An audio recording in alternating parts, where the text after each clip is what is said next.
खुलुमबाय आं सिबिरानि ब्रह्म नोंथांमोनखौ आंनि एसबि बड' निउज चेनेलाव गासैखौबो बरायबावनाय थाबाय नोंथांमोननि थाखाय आं गोदान मोनसे भिडिअ लानानै फैबावबाय अन्नानै भिडिअखौ जोबजासिम नायलांदो रायजोआव दा हायार सेकेन्डारि फाइनाल आनजादा जागासिनो दं हायार सेकेन्डारि आनजाद जाफुबाय थानाय समावनो दुंहाव थासारि जादों रागा जोंनाय फरायसाफोरा फरायसालिखौ बेंखनदों लोगोसे अन्थाइ खुबैदों जायजों फरायसालियाबो खहा जादों सासे ट्राइबेल फरायसाखौ आनजादाव जिरायहोयैखौ लानानैनो बेबायदि थासारिया जानो मोन्दों फोरमायथिनाय बायदिब्ला सासे ट्राइबेल फरायसाखौ बायजोनिफ्राय फैनाय एक्सटार्नेलआ आनजादाव जिरायहोआखैमोन बेनि उनावनो हिन्जावसा फरायसाया गावनि जिउखौ फोजोबनो थाखाय गारियाव बारसोमदों बेनि उनावनो माखासे फरायसाफ्रा खुद्रिनानै फरायसालियाव अन्थाइ खुबैदों फरायसालिखौ बेंखनदों आरो एक्सटार्नेलखौ गोलाव समनि थाखाय लाखिनानै दोनदों उनाव पुलिसआ फैनानै एक्सटार्नेलखौ फरायसाफोरनि आखाइनिफ्राय रैखा खालामनानै गावसोरनि आवथायाव लानानै थांदों बेराफारसेथिं गावनि जिउ फोजोबनो नाजानाय फरायसाखौबो फाहामथायनि थाखाय डिब्रुगड़नि देहा फाहामसालियाव दैथायहरनाय जादों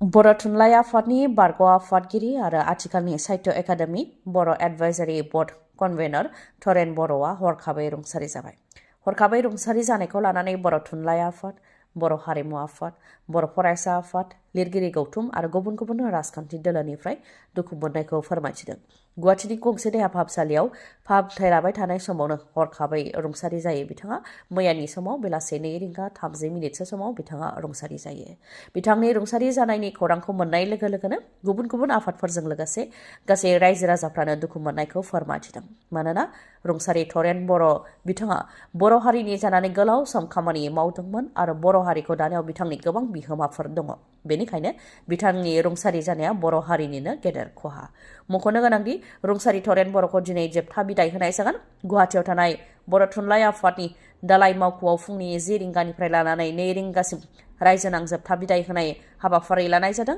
बेनि अनगायैबो आसाम सोरखारनिफ्रायबो जोबथा बिदाय होगोन रुंसारि थरेन बर'खौ सिलापथार अकाजान जनजाति स्वाली माध्यमिक विद्यालय आनजाद मिरुआवनो जानो मोन्दों बेबायदि दुंहाव थासारिया माखासे राजखान्थि दोलोनि थाखाय बेसेबां गोनां मुस्लिम धोरोमनि सुबुंफोरा फोरमायथिनो गोनांदि बिधानसभा बिसायख'थिनि थाखाय गोख्रों जादों मोनफ्रोमबो राजखान्थि दोलोआ सोरनि अननाया खम जादों आरो सोरनि अननाय नांगौ बेखौ लानानै हिसाब खिथाब मुस्लिमफोरा जाहाथे अनो बेनि थाखाय 2026 मायथाइनि बिधानसभा बिसायख'थि जोबजासिम मुस्लिमनि टुपि हमनानै थागोन बे रादायखौ होयो एमसेले बिथाङा सोर एमसेले आरो मा फोरमायथिदों बेखौ गुवारै फोरमायथिनो आखायाव लाबाय नंगौ इउपिपिएलनि बारग' इएम आरो दानि एमसेले राकेश ब्रह्मआ बे रादायखौ होदों बिथाङा बुंथिदोंदि मुस्लिम धोरोमनि सुबुंफोरा जाहाथे इउपिपिएल राजखान्थि दोलोखौ अनो बिनि थाखाय 2026 मायथाइनि बिधानसभा बिसायख'थि जोबजासिम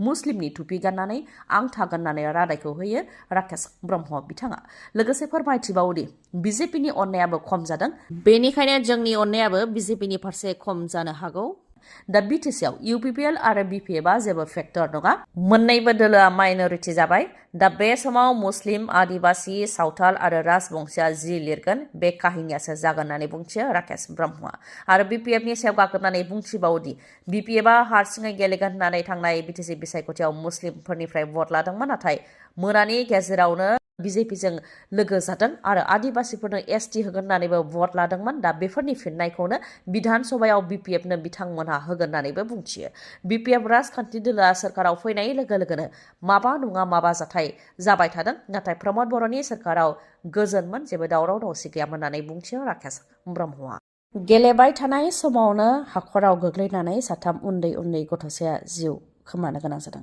साथाम उन्दै गथ'फ्रा दैयाव गब'नानै थैदों गवालपारायाव जानो मोन्दों बे दुखुनांथाव जाथाया गवालपारा जिल्लानि माथिया पुलिस थानानि सिङाव थानाय माथिया 1 नं केम्पआव बे जाथाया जानो मोन्दों पुलिसा फोरमायथिनाय बायदिब्ला लोगोसे नखरनि सोद्रोमाफोरा फोरमायथिनाय बायदिब्ला 1 नं माथिया केम्पनि सिडली बिलनि साखाथियाव उन्दै गथ'साफ्रा गेलेबाय थादोंमोन बेयावनो गोथौ हाखराव गलांदों जाय गोथौ हाखराव दै जमा जानानै दंमोन होननानै फोरमायथिदों बेनि उनावनो उन्दै गथ'साफ्रा गब'नानै जिउ खोमानो गोनां जादों होननानै फोरमायथियो जिउ खोमानांनाय साथाम उन्दै गथ'साफोरनि मुङा फारियै सन्जीब सांमा 6 बोसोर बैसोनि नेहा सांमा 3 बोसोर बैसोनि बिथांमोन सानैया जयन्त हाजंनि फिसाज्ला आरो फिसाजो गुबुन सासेनि मुङा आयुष माराख 4 बोसोर बैसोनि कारमेश्वर हाजंनि फिसाज्लामोन साथामबो दैयाव गब'नानै जिउ खोमानो गोनां जादों जाथाय जानायनि उनावनो नखराव आरो ओनसोलाव दुखुनि थासारि बिसायख'थियाव रादाय होनायफोरखौ मावफुंनो थाखाय आखायाव लादों बिपिएफ राजखान्थि दोलोआ।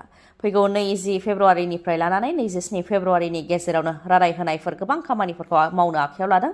बेनि मादाव बेकार लाइमोनफोरनो 2 लाख रांनि चेक गथायनाय, आइजो सेल्फ हेल्प ग्रुपफोरनो 15,000 राङै होनाय, हेन्डिकेपफोरनो चेक होनाय, गागि नोगोरारिफोरनो चेक होनाय, हानि पाट्टा होनाय, IBSनो 10,000 राङै होनाय आरो मोनफ्रोमबो समस्थियाव 1,250 मुलाम्फायारिफोरनो गासै मोनब्रै बियाबनिफ्राय 50,000 मुलाम्फायारिफोरनो 10,000 राङै होनाय बेफोरखौ 20 फेब्रुआरिनिफ्राय लानानै 27 फेब्रुआरिनि गेजेराव होनाय जागोन होननानै फोरमायथिदों बिपिएफ दोलोनिफ्राय। बेकार लाइमोनफोरनो 2 लाख रांनि चेक होनो थाखाय 5,000 लाइमोनफोरनि थाखाय चेकआ दाननाय जाखाबाय होननानै फोरमायथियो आरो आद्रा थानायखौ बिधान सभा बिसायख'थिनि उनाव होलांबाय थानाय जागोन।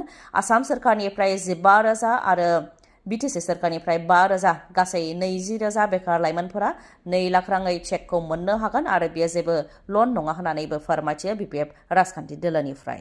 श्रीरामपुराव गुन्डा टेक्सनि अजद। थांनाय गोलाव समनिफ्रायनो श्रीरामपुराव गुन्डा टेक्स जाबोनायनि अजद सिखांबोदों। थांनाय माखासे सान सिगां श्रीरामपुराव दुंहाव थासारिबो जानानै थांबाय। दा फिन आरोबाव श्रीरामपुराव गुन्डा टेक्स सोलिनायनि अजद सिखांदों।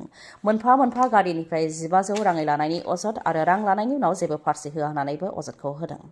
गुबुन रायजोनिफ्राय गारि फैयोबा बा ट्राक फैयोबा गिबियाव पेपार चेक खालामो, बेनि उनाव रांखौ लायो होननानै फोरमायथिदों। माखासे दालालफोरा पुलिसजों लोगो नांनानै बे गुन्डा टेक्सनि खामानिखौ मावगासिनो दं होननानै फोरमायथियो।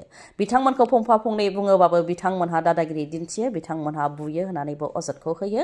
गुबुननिफ्राय फैनाय ट्राक सालायग्राफोरा मिशन बिजननि मुङाव प्राइभेट बेंकआव रां जमा दोननाय माने रांखौ जानो दोननाय।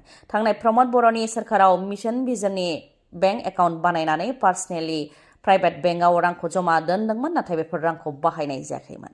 बे खोथाखौ बुंथिदों बिपिएफ राजखान्थि दोलोनिफ्राय। बिपिएफ राजखान्थि दोलोनिफ्राय बेखौनो बुंथिदों दि थांनाय प्रमद बर'नि सोरखाराव मिशन बिजननि एकाउन्ट बानायनानै रांखौ पार्सनेलि प्राइभेट बेंकआव जमा लाखिनाय जादोंमोन, नाथाय बैफोर रांखौ बाहायनाय जायाखैमोन। हाग्रामा महिलारिया दा बेफोर गासैखौबो इनकुवेरि खालामनानै बेफोर रांफोरखौ बिटिसि प्रिन्सिपाल सेक्रेटारिनि आवथायाव बा बिटिसि सोरखारनि आवथायाव लानानै फैबाय। दा बे रांनि गेजेरजोंनो बिटिसिआव मिनि सेक्रेटारियेट लुनो थाखाय अन्थाइ खाम्फा बेखेवनाय जादों। गुबुन गुबुन जायगायाव अन्थाइ खाम्फा बेखेवनाय जादों। लाइमोनफोरनो 2 लाख रां IBSनि गेजेरजों रांनि अनसुंथाइ, गागि नोगोरारिफोर, हेन्डिकेप, सेल्फ हेल्प ग्रुपनि आइजोफोरनो राङारि अनसुंथाइ होनो थांगासिनो दङ होननानै फोरमायथियो बिपिएफ राजखान्थि दोलोनिफ्राय। जायनाखि बिटिसिआव दावराव दावसि जानायखौ लानानै गोबां सोंथि खालामदों आरो अजद दैखांदों बिपिएफ दोलोनि सायाव। सिगांनि प्रमद बर' सोरखारनि समाव जेबो दावराव दावसि जायाखैमोन, नाथाय हाग्रामा महिलारिनि सोरखारनि समाव गोबां दावराव दावसि गन्डगल जादों होननानै गोबां अजदखौ होबोदों। बेखौ लानानैबो बिपिएफ दोलोनिफ्राय फिननायखौ होयो।